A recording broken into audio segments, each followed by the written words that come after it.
Bonjour tout le monde.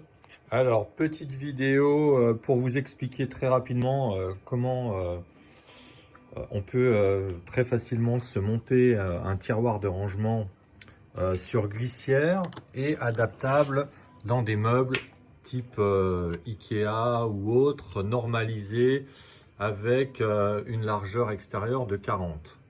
40 dans ce cas-là, ou 60 si on double les montants centraux.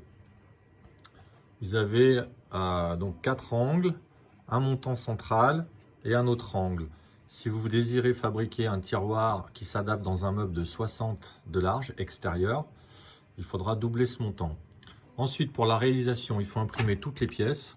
Donc les 4 coins, les montants centraux en bas, en haut, il y en a 2 à gauche et à droite. Ensuite, on imprime ces petits bacs en fonction de ses besoins. On achète une planche de MDF à la découpe à la bonne taille. Je vous mettrai les cotes dans les commentaires dessous pour la réalisation.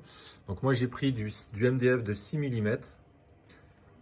Il suffit ensuite de le fixer sur l'entourage, sur le cadre en PLA et au travers de percer les trous de fixation. Et une fois que ça c'est fait, il suffit de visser sur les colonnettes que vous avez insérées dans les montants.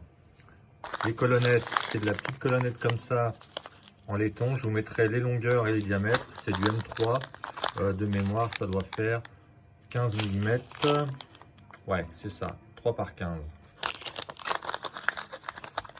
Donc une fois que ça c'est fait, on visse par-dessous avec des vis à tête ronde, à tête bombée, pardon, en M3. Donc je crois que c'est de la vis de 20 mm au moins.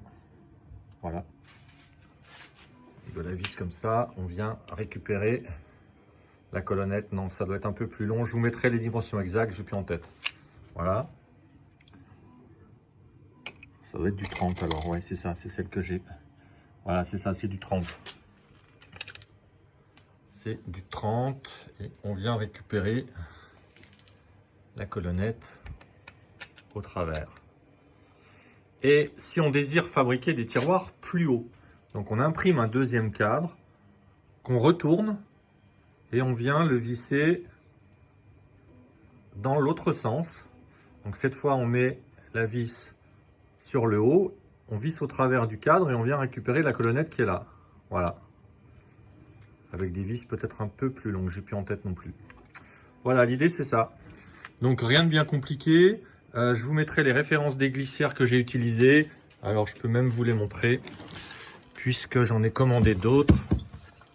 Donc pour un meuble de 40, il faut une longueur de 550 en déploiement total. Et la marque des glissières, je vous mettrai le lien sur Amazon, c'est des Sotec. Voilà.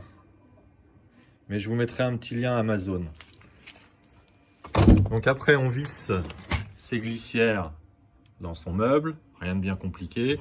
Et puis pour adapter à la largeur, j'ai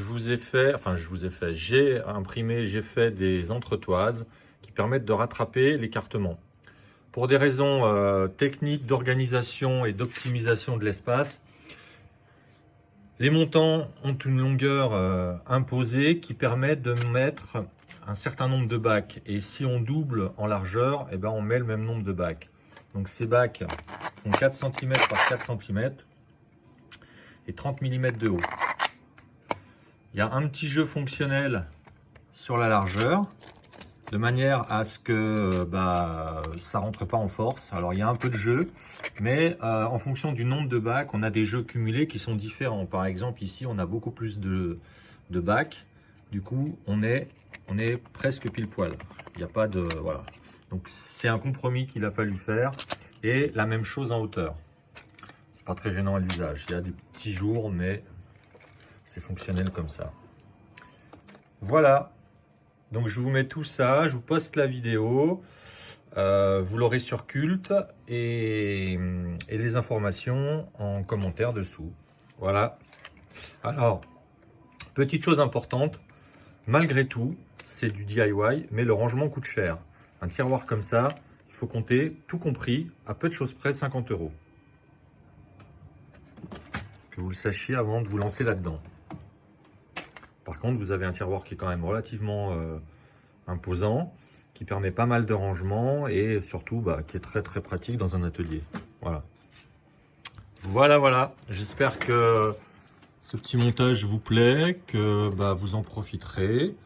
Et n'hésitez pas à me taguer, notamment sur Instagram, si vous voulez échanger vos réalisations et puis vos petits tiroirs. Voilà, ça fait toujours plaisir de voir que d'autres utilisent ce qu'on fait. Allez, à plus, bye!